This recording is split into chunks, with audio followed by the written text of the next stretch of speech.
Are you looking to learn some Tears of the Kingdom tips and tricks? In this video, we'll take a look at 19 tips that I wish I knew way sooner. Make sure to stay until the very end to see how to deal double damage to Lynels without your weapon ever breaking, and how to almost instantly defeat Moldugas.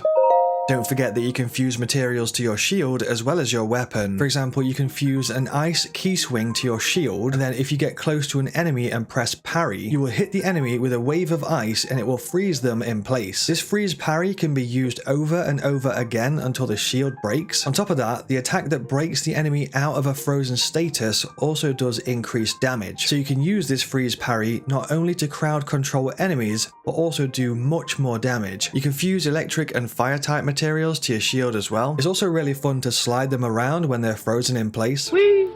Throw elemental fruits or elemental choo-choo jellies at elemental enemies to instantly defeat them. Use fire fruits or fire choo-choo jellies against ice Lizalfos, and use ice fruits or ice choo-choo jellies against fire Lizalfos. You could also attach them to an arrow and fire them that way too. Use this tactic to make fighting elemental enemies a walk in the park.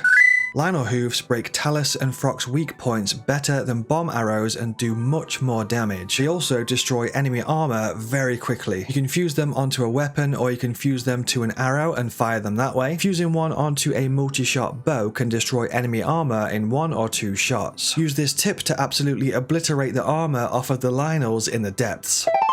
Cooking just one Endura mushroom or one Endura carrot at a time will give you a meal that gives you a full stamina recovery plus a small extra bit of temporary stamina. So by eating just one of these, it can restore a full 3 wheels of stamina. The same kind of thing applies if you eat hearty foods. For example, cooking just one hearty radish will give you a meal that gives you a full life recovery plus a few additional temporary hearts. Make sure to hold on to these meals and use them when you're in a pinch.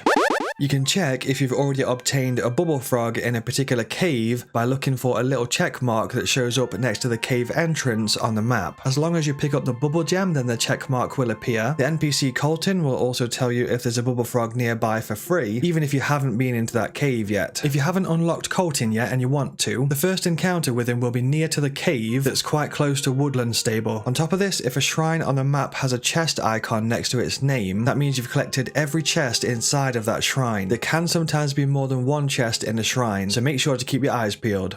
Whenever you defeat a larger scale monster in the depths, such as a Frox, a Hinox, a Talus, or a Lynel, you will always get 20 crystallized charges that count towards getting another Zonai battery upgrade, so defeating them each time they respawn is a great way to improve your Zonai battery life, as well as farm some very useful materials.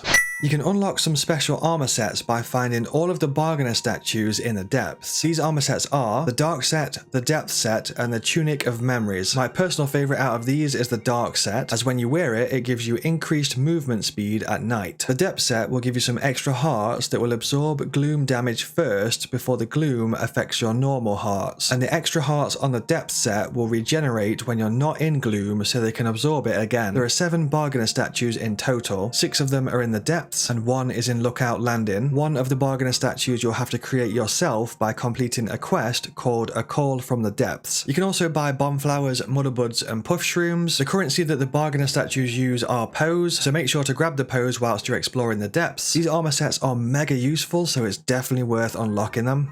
Fuse loads of explosive barrels together to create a giant bomb, then save that build to your favorites in auto build, and you can drop a giant bomb whenever and wherever you want. Use it to easily take out enemy camps or surprise a sleeping Hinox. Just keep in mind that it does cost Zonite to do this, so make sure to have some handy if you plan on blowing up your enemies.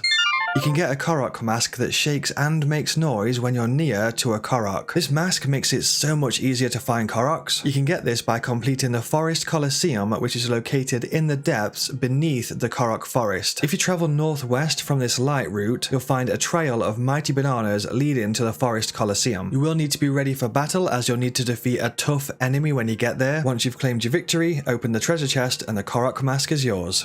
Every geoglyph generally has a Korok hiding either nearby or in the geoglyph formation itself. Whilst you're searching around the geoglyph, using Ultra Hand to highlight anything that you can pick up makes finding these Koroks much easier. You could even equip the Korok mask that shakes when you're nearby them to make it even easier. So make sure to keep your eyes peeled for these sneaky Koroks when you get to a geoglyph. Quick question, what are your favourite weapons to use on Tears of the Kingdom? For me personally, it's either the Gerudo weapons or the Zora weapons. Both of these types of weapons just do insane levels of damage. Make sure to let us know what yours are down in the comments.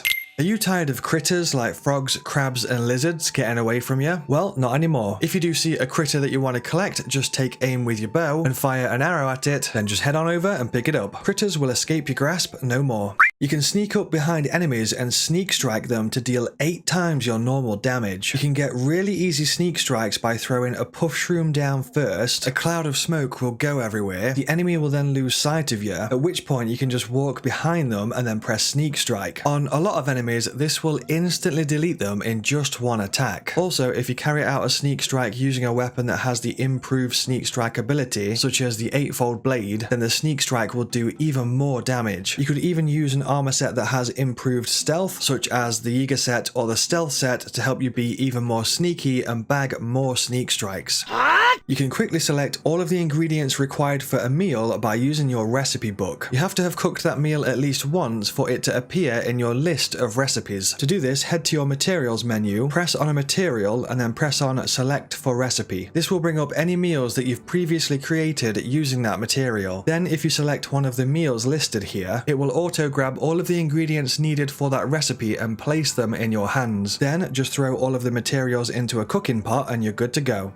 If you look carefully at ore deposits, you'll notice that some have silver sparkles and some have golden sparkles. Golden sparkles on an ore deposit means it's got a higher chance of dropping rare jewels such as sapphires, topazes, rubies and diamonds, and generally they'll drop more materials than the silver ore deposits. Try to carry at least one weapon that has a boulder fused to it so you can mine these ore deposits if you do stumble upon them. These rare jewels have a lot of uses. You can use them to upgrade your armor at the Great Fairies, you can fuse them to weapons and shields for unique attacks, and you can also sell them for quite a lot of rupees, especially the diamonds that sell for 500 rupees a piece.